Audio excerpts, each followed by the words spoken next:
اس دعا کے ساتھ اپنی گفتگو کا آغاز کرتے ہیں کہ اللہ تعالیٰ آپ سب کو اپنے حفظ و امان میں رکھے، اللہ تعالیٰ آپ سب کی حفاظت فرمائے۔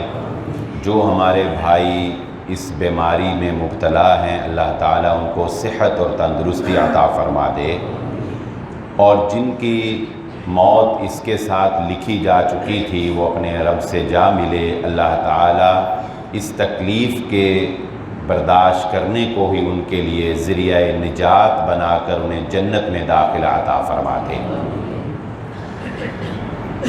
آج کی میری گفتگو جو ہے، میں جیسا کہ یہ ذکر کرتا ہوں کہ جو احباب الحمدللہ دارالسلام میں مستقل جمعہ پڑھتے ہیں وہ جانتے ہیں کہ ہم جمعہ کی ایک روٹین رکھتے ہیں، اور کوشش یہ ہوتی ہے کہ گاہے بگاہے مختلف عنوان جو ہیں ان کو زیر بحث لایا جائے۔ انہی میں سے ایک عنوان جس کو ہر 2 سے 3 ماہ یا 5-6 ماہ کے بعد ہم مختلف جو نئے مسائل آ چکے ہوتے ہیں ان کو مد نظر رکھتے ہوئے ہم ڈسکس کرتے ہیں، جو کہ جس کا بنیادی عنوان ہوتا ہے ہمارے معاشی مسائل۔ جیسا کہ اس سے پہلے جب میں نے جمعہ پڑھایا تھا معاشی مسائل پر، تو اس میں جائز کیش کے بارے میں بتایا، بٹ کوئن کے بارے میں بتایا، اسی طرح اور جو ہمارے کچھ لین دین تھے بازار کے ان کے بارے میں نے بتایا، اور اس سے پہلے بھی اسی طرح مختلف معاشی مسائل کے اوپر ہم الحمدللہ کوشش کرتے ہیں کہ ایک جمعہ جو ہے ہمارا کچھ عرصہ کے بعد اس پر آ جائے۔ آج جمعہ پڑھانا جو میں نے ہے، میں جب گفتگو کروں گا تو ہمارے جو یہاں پرانے ساتھی ہیں، آج سے کم از کم یوں سمجھ لیجئے کہ جو 8-9 سال پہلے سے یہاں پر جمعہ پڑھ رہے ہیں، ان کے ذہنوں میں انشاءاللہ وہ گفتگو دوبارہ تازہ ہو جائے گی، کیونکہ کم و بیش 8-9 سال پہلے میں نے یہ جمعہ پڑھایا تھا، اور اس کے بعد کئی مرتبہ مجھے یہ ساتھیوں کی جانب سے کہا گیا کہ آپ اس پر تفصیل سے مزید جو ہے وہ گفتگو کریں اور مزید اس پر جو ہے وہ گفتگو کریں، لیکن بہرحال میں نہیں اس کو ریپیٹ کر سکا ایک مطلب کہ عنوان کے تحت۔ لیکن آج میں اسی عنوان کو جو آج سے 8-9 سال قبل میں نے پڑھایا تھا اسی کو ریپیٹ کروں گا، اور اس کے بعد اس ٹاپک کو کوشش کروں گا کہ مزید آگے لے کر چلیں ہم، کیونکہ ایک عرصہ ہوا ہم نے اس ٹاپک پر ڈسکس نہیں کی، اور وہ کیا ہے کہ مروجہ سودی نظام جو ہمارا سود کے اندر جکڑا ہوا معاشرہ ہے، اور عالمی سطح کے اوپر سود نے جس طرح سے پوری دنیا کو اپنے پنجے کے اندر جکڑ لیا ہے، جس کو بہت پہلے اقبال نے کہا تھا افرنگ کی جاں پنجے یہود میں ہے۔ یہ جو خون آشام درندہ ہے پنجے یہود، جس نے پوری دنیا کو اپنے اندر جکڑا ہوا ہے، یہ اس کا تاریخی پس منظر کیا ہے، یہ نظام کس طرح رائج ہوا، موجودہ صورتحال سود کی کیا ہے، مسائل کیا ہیں، اور اسلامک بینکنگ جو ہے وہ کیا ہے، اور اس سے کیسے جو ہے وہ ہم ڈیل کر سکتے ہیں۔ انشاءاللہ اس پر 1 سے زائد جمعہ شاید چلے جائیں ہمارے، لیکن ہم انشاءاللہ اس کو سمجھنے کی پوری کوشش کریں گے۔ سب سے پہلے یہ بات جان لیجئے کہ قوم یہود کی تاریخ کیا ہے۔ قوم یہود کی تاریخ یہ ہے کہ یہ حضرت یعقوب علیہ السلام کے سب سے بڑے بیٹے یہودا کی جانب نسبت ہے، جس سے یہ یہودی بنے ہیں۔ بیسیکلی یہودی ہو یا عیسائی ہو، یہ دونوں بنی اسرائیل کے اندر ہی آتے ہیں، اس لیے کہ حضرت یعقوب علیہ السلام کا لقب تھا اسرائیل، اور بنی اسرائیل کا معنی اسرائیل کی اولاد، اور حضرت یعقوب علیہ السلام کے بعد حضرت عیسیٰ علیہ السلام تک جتنے نبی آئے ہیں وہ سارے کے سارے انہی کی اولاد میں سے آئے۔ اس مناسبت سے چاہے عیسائی ہو یا یہودی، دونوں بنی اسرائیل ہی میں شامل ہوتے ہیں، لیکن بعد میں جا کر یہ تقسیم جو ہے یہ اللہ نے نہیں کی، یہ بعد میں جا کر انہوں نے خود اپنے آپ کو یہودی اور اپنے آپ کو عیسائی کہلوانا شروع کیا۔ یہ بغض اور حسد جو ہے گویا کہ یہ وہ دین ہے، وہ جین ہے جو اصل میں یہودا کے اندر پایا جاتا تھا۔ میں اکثر کہتا ہوں کہ پتہ نہیں اللہ تعالیٰ خالق ہے، لیکن پتہ نہیں اس کی کون سی مٹی سے اس کی تخلیق ہوئی تھی۔ ایسا حسد اور بغض اور کینہ اور ایسی نفرت انسانیت کی اس کے جینز میں تھی کہ آج تک وہ ختم نہیں ہو سکی، اور وہ ان یہودیوں کے اندر آج بھی موجود ہے، اور یہ کسی اور کو اپنا بنانے کے لیے تیار نہیں ہوتے۔ یہودی صرف وہی ہوگا جو نسلاً حضرت یعقوب علیہ السلام کے بڑے بیٹے یہودا کی نسل سے ہوگا، وگرنہ کوئی مسلمان، کوئی عیسائی، کوئی ہندو، کوئی اور نسل کا بندہ وہ یہودی بن سکتا نہیں ہے، یہ اس کو اپنے اندر شامل نہیں کرتے۔ حضرت یوسف علیہ السلام جب کنویں میں پھینک دیے گئے اور وہاں سے جب وہ مصر پہنچتے ہیں، اب آپ دیکھیے کہ مصر کی ساری سرداری جو ہے وہ کس کی وجہ سے ملی ہے؟ وہ حضرت یوسف علیہ السلام کی نیک نامی کی وجہ سے ملی ہے، اور وہ بادشاہ کو جو خواب آیا اس خواب کی تعبیر حضرت یوسف علیہ السلام نے جیل میں بیٹھ کر بتائی، وہاں سے ان کو رہائی ملی، اور تعبیر الرؤیا کی وجہ سے اللہ رب العزت نے اپنے بندے حضرت یوسف علیہ السلام کو وہاں پر بادشاہ کے دربار میں مقام و مرتبہ دیا، کہ جس وقت اس قحط سالی سے نمٹنے کا موقع آیا تو بادشاہ نے پوچھا کہ کون ہے جو ہماری اس بارے میں مدد کرے گا، تو حضرت یوسف علیہ السلام نے از خود اپنے آپ کو پیش کرتے ہوئے یہ بات کہی تھی، قال اجعلنی علی خزائن الارض انی حفیظ علیم۔ میں نے آپ کو خواب کی تعبیر بتائی ہے، آپ مجھے ہی وزیر مالیات بنا دیں، وزیر خزانہ مجھے ہی بنا دیں، اس لیے کہ میں اس کام کو سمجھتا بھی ہوں اور میں بے ایمان انسان نہیں ہوں، میں ایماندار ہوں، امانت داری سے اس قحط سالی کے 7 مشکل ترین سالوں سے جو آنے والے ہیں میں آپ کو نکال دوں گا۔ بادشاہ نے حضرت یوسف علیہ السلام کو یہ مقام و مرتبہ دے دیا۔ اب آپ اندازہ لگائیے کہ باوجود اس کے کہ مقام و مرتبہ تو ہے جو ہے وہ تو یوسف علیہ السلام کی وجہ سے ملا، اور یوسف علیہ السلام نے ہی مقام و مرتبہ حاصل کر کے اپنے بھائیوں کو وہاں سے مصر میں لے آئے، اپنے بھائیوں کو وہاں سے مصر میں لے آئے، لیکن اس کے باوجود آپ دیکھیں اس بھائی نے جس نے اپنے بھائی کو کنویں میں پھینکا تھا، اپنے بھائی کا نام آگے نہیں چلنے دیا بلکہ نام اپنا ہی آگے چلایا۔ حضرت یوسف علیہ السلام کی نسل سے یوسفی کوئی بھی نسل نہیں آگے چلی، یہودی چلے۔ کیوں؟ یہ اس کا حسد اور اس کا بغض تھا کہ اس نے اپنے بھائی کے پیٹھ میں ایک چھرا کھونپا کہ مصر میں آ کر بھی اپنے بھائی کی وفات کے بعد اس کی اولاد اور اس کی نسل کا نام جو ہے وہ آگے چلنے نہیں دیا، بلکہ اپنے باپ کا نام بھی آگے نہیں چلنے دیا، اپنے ہی نام کو یہودیت کی نسبت سے اپنی اولادوں کے اندر جو ہے وہ اس نے یہ جراثیم جو ہے یہ انجیکٹ کیا۔ اس وجہ سے آپ اندازہ لگا سکتے ہیں کہ اس کا نام یعنی یہودا کا نام آج بھی یہودی کے نام سے اور یہودیت کے نام سے دنیا کے اندر جانا جاتا ہے۔ یہ فارمولہ اس یہودا نے، آج کے یہودی نے نہیں، یہ فارمولہ اس یہودا نے اپنے بھائی حضرت یوسف علیہ السلام سے اس وقت ہی سمجھ لیا تھا کہ دنیا کے اوپر حکمرانی کس طرح کی جا سکتی ہے، دنیا کے اوپر حکومت کس طرح سے کی جا سکتی ہے۔ ایک بات ذہن نشین رکھیں، یا تو آپ دنیا کے اوپر حکومت کر سکتے ہیں طاقت کے بل بوتے کے اوپر، آپ کسی گاؤں کے اوپر، کسی شہر کے اوپر حملہ کر دیں اور ان کو اپنا غلام بنا لیں، ان کے جوانوں کو قتل کر دیں، جو ایک جنگی صورتحال ہوتی ہے، اور آپ غاصبانہ وہاں پر قبضہ کر لیں۔ یہ غاصبانہ قبضہ جو ہوتا ہے یہ بہرحال زیادہ دیر قائم نہیں رہتا، تاریخ اس پہ گواہ ہے۔ بڑے بڑے جابر حکمران بھی آئے، لیکن ان کا قبضہ جو ہے وہ چند 100 سالوں تک محیط رہا، اور چند 100 سالوں کے بعد اندر سے بغاوت اٹھتی ہے یا وہ طاقت کمزور ہو جاتی ہے، کئی اسباب بنتے ہیں اور دوبارہ اس طاقت کو کچل دیا جاتا ہے۔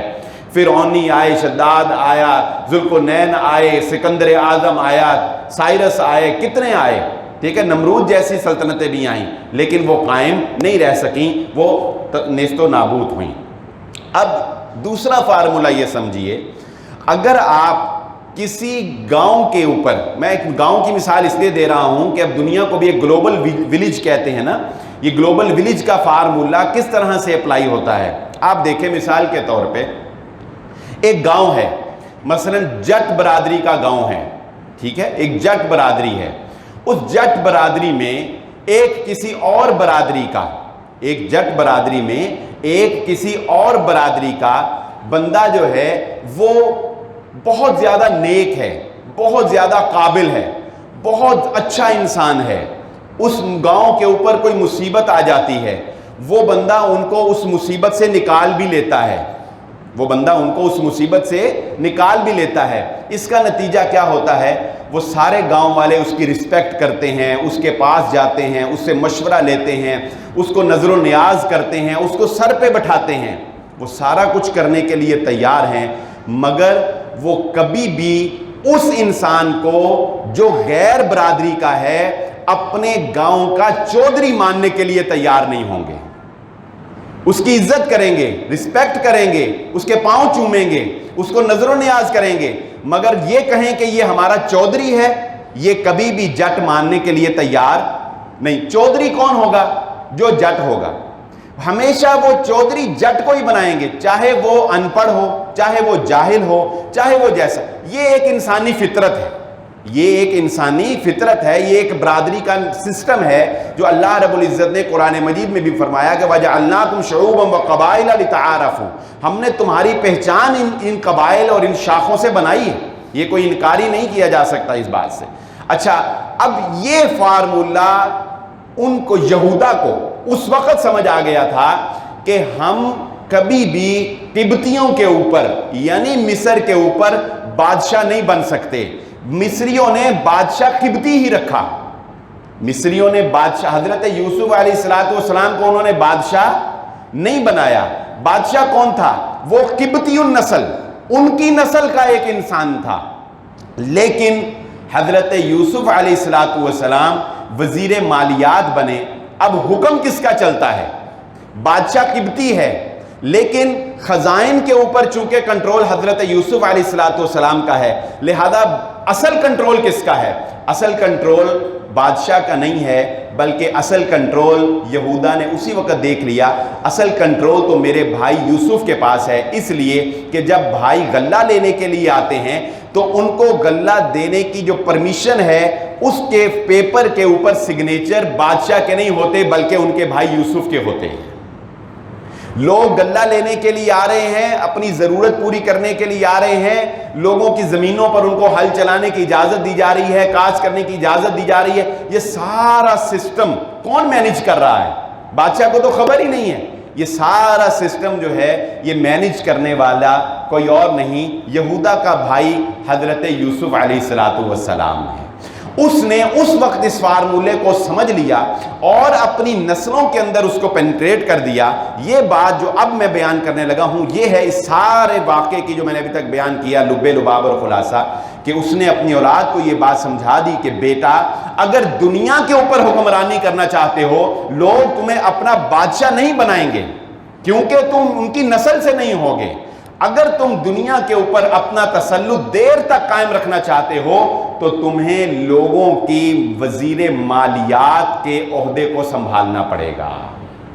جب تم وزیر مالیات ہوگے، وزیر خزانہ ہوگے، جب تم خزائن الارض پہ قابض ہو جاؤ گے تو اس کے بعد تمہیں اس بات سے کوئی فرق نہیں پڑتا کہ بادشاہ قبطی ہو، بادشاہ جٹ ہو، بادشاہ رائی ہو، بادشاہ شیخ ہو، بادشاہ کوئی بھی ہو، کسی نسل کا ہو، ہندو ہو، مسلمان ہو، عیسائی ہو، مجوسی ہو، کوئی بھی بادشاہ ہو، تمہیں کوئی فرق نہیں پڑے گا، نہ مذہب سے نہ برادری سے. تمہارا کنٹرول ہوگا، حکم تمہارا چلے گا، بادشاہ جو کچھ مرضی ہو جائے. اس فارمولے پر عمل کرنا شروع کر دیا اس نے. حضرت یہودا نے اپنے بھائی حضرت یوسف علیہ السلام کو دیکھ کر یہ چلتا چلا آیا، سرایت کرتا چلا آیا، اور اس کو نافذ کرنے کے لیے، مالیات کے اوپر کنٹرول کرنے کے لیے اس نے سب سے جو بہترین فارمولہ یوز کیا وہ ہے سودی نظام. اگر میں تاریخ پر، وقت کا پتہ ہی نہیں چلا ایک بات پر ہی، اگر میں اس کی تاریخ پر گفتگو کرنے لگوں گا تو پھر بہت لمبی بات ہو جائے گی، مگر میں وہ شارٹ کٹ کر کے بہت آگے آ جاتا ہوں، بہت آگے آتا ہوں، اور اتنا آگے کہ اس وقت دنیا کے اوپر بینک کیسے بنا، پیپر کرنسی کیسے آئی اور یہودیوں کا نظام کیسے رائج ہوا، اس پر ہم آ جاتے ہیں۔ دیکھیے یہ بات سمجھ لیجئے، مجھے ایک میرے بزرگ کہنے لگے نصیحتاً، کاروباری نصیحت، وہ کہنے لگے بیٹا ایک بات یہ یاد رکھنا، 2 نمبر کام میں کبھی 2 نمبری نہیں ہوتی۔ 2 نمبر آدمی آپ کے ساتھ 2 نمبری نہیں کرتا۔ 2 نمبر آدمی کام ایک ایمانداری سے کرتا ہے، آپ کا کام 1 نمبر کرے گا، جو رشوت دے گا اگر کام کرے گا تو ٹھیک ہے، نہیں تو پیسے واپس کر دے گا۔ اب تو خیر مجھے لگتا ہے یہ فارمولہ بھی نہیں رہا، تو لیکن بہرحال آج تک ہم یہ سنتے چلے آئے کہ 2 نمبری میں ایمانداری رہتی ہے، 2 نمبر لوگ ایمانداری سے اپنی 2 نمبری کرتے ہیں۔ یہودیوں نے اسی فارمولے کو اپنایا، انہوں نے سود کا کام پوری ایمانداری سے کیا۔ سود کا کام انہوں نے اس میں لوگوں کو کبھی دھوکہ نہیں دیا، لوگوں کے ساتھ کبھی فراڈ نہیں کیا، بڑی ہی میٹھے اور پیار کے ساتھ سود کے نظام کو لوگوں کے اندر رائج کیا۔ ہوا کیا، یہودیوں کے سودی نظام کی وجہ سے اور اپنے لین دین میں پختہ ہونے کی وجہ سے، اپنے لین دین میں ماہر ہونے کی وجہ سے انہوں نے سب سے پہلے ساہوکاری کا پیشہ اختیار کیا۔ جب دنیا ترقی کر رہی تھی، یعنی سنیار، سونے کو انہوں نے اپنے کنٹرول میں جو ہے وہ کرنا شروع کیا اور لوگوں کا اعتماد اتنا بحال کر دیا کہ لوگ جو ہیں وہ ان کے پاس سونا رکھوانے یا ان سے سونا لینے میں کوئی ہچکچاہٹ محسوس نہیں کرتے تھے۔ یہ وہ دور تھا جب دنیا جو ہے وہ ترقی کر رہی تھی اور لوگ جو ہیں وہ تیزی سے اوپر کی طرف جا رہے تھے۔ پھر انہوں نے یہ پہلا فارمولہ لانچ کیا اور انہوں نے یہ کہا کہ آپ لوگ ہمارے پاس اپنا سونا رکھوائیں۔ آپ لوگ، یہ تھوڑی سی مشکل اور دقیق ہے، آسان کر کے سمجھانے کی کوشش کرتا ہوں۔ انہوں نے کہا کہ آپ ہمارے پاس اپنا سونا رکھوائیں، اس سونے پر ہم آپ کو سود ادا کریں گے۔ اس سونے پر مثلا 100 تولے سونا آپ ہمارے پاس رکھواتے ہیں تو اس وقت جو بھی ایک طریقہ کار تھا کہ ہم آپ کو ماہانہ 1 کلو چاول دیں گے، ماہانہ 1 کلو گندم دیں گے، ایک ماشا، جو بھی سود کی اس وقت صورتحال انہوں نے طے کی کر لی۔ لوگوں کا ان کے اوپر اعتماد اتنا تھا کہ لوگوں نے اپنے پیسے جو ہیں، اپنا سونا جو ہے وہ ان کے پاس جمع کروانا شروع کیا۔ اب جب وہ سونا ان کے پاس جمع کروایا تو ظاہری بات ہے جب آپ کسی کے پاس کوئی چیز رکھواتے ہیں تو اس کی ایک رسید بھی تو بنتی ہے نا۔ جس طرح آپ بینک میں پیسے جمع کرواتے ہیں تو بینک آپ کو ایک رسید دیتا ہے نا۔ انہوں نے اس سونے کی رسید جو ہے وہ اس شخص کو دی۔ ایک اناؤنسمنٹ ہو گئی۔ دوسری اناؤنسمنٹ انہوں نے کی۔ دوسری اناؤنسمنٹ کیا کہ ہر بندہ جو ہے کاروبار کا رسک نہیں لے سکتا۔ جس طرح کہ اب جابینز جو لوگ ہیں جنہوں نے ساری زندگی جاب کی ہوتی ہے، جب وہ ریٹائر ہو جاتے ہیں ان کے پاس لاکھوں روپیہ ہو مگر وہ کاروبار نہیں کر سکتے۔ ادھر جس نے ساری زندگی کاروبار کیا ہو اس کے پاس پیسے نہ بھی ہوں، وہ دائیں بائیں سے پھیر پھرا کے ہی کاروبار کر لیتا ہے۔ اچھا، اب وہ لوگ جو کاروبار نہیں کر سکتے تھے، سرمایہ رکھتے تھے، انہوں نے ان کے پاس سرمایہ جمع کروایا۔ جو کاروبار کرنے کی صلاحیت رکھتے تھے، سرمایہ نہیں تھا، انہوں نے اناؤنسمنٹ کی آپ ہم سے سونا لیں اور کاروبار کریں، ہمیں سود ادا کریں، ہمیں سود ادا کریں۔ لوگوں نے ان سے سونا لینا شروع کیا اور اس پر انہوں نے لوگوں سے سود لینا شروع کیا۔ پہلی کمائی تو یہاں پر شروع ہو گئی، جس طرح کہ آج کل بھی ہے، یہ بینکنگ میں بہت سے سسٹم میں ہو رہا ہے کہ دینا کم اور لینا زیادہ، یعنی سود 10 روپے لینا ہے ادھر سے جن کو سونا ادھار دیا، اور جن کو سود ادا کرنا ہے ان کو 5 روپے، تو 5 روپے تو پہلے ہی اپنے، اور پیسہ کس کا؟ سونا کس کا؟ لوگوں کا۔ کچھ عرصہ کے بعد انہیں یہ پتا چلا کہ لوگ ہماری رسیدیں ہی مارکیٹ میں چلا رہے ہیں۔ کیسے؟ مثال کے طور پہ اگر کسی آدمی نے 2 تولے سونا جو ہے وہ ان کے پاس رکھوایا اور 2 تولے سونے کی رسید اس کے پاس موجود ہے، وہ کیا کرتا ہے؟ جب اسے 2 تولے سونے کی ضرورت پیش آئی تو اس نے یہ نہیں کیا کہ میں یہودی کے پاس جاؤں، پہلے اس کو رسید دوں، وہ مجھے سونا دے، پھر یہ 2 تولے کا سونا لے کر میں فلاں کے پاس جاؤں اور اس کو جا کر دوں۔ ایک پورا پروسیس ہے نا۔ اس نے 2 تولے خرچنے تھے، اس نے کیا کیا؟ اس نے اپنے دوست کو کہا کہ بات یہ ہے، یہ رسید ہے،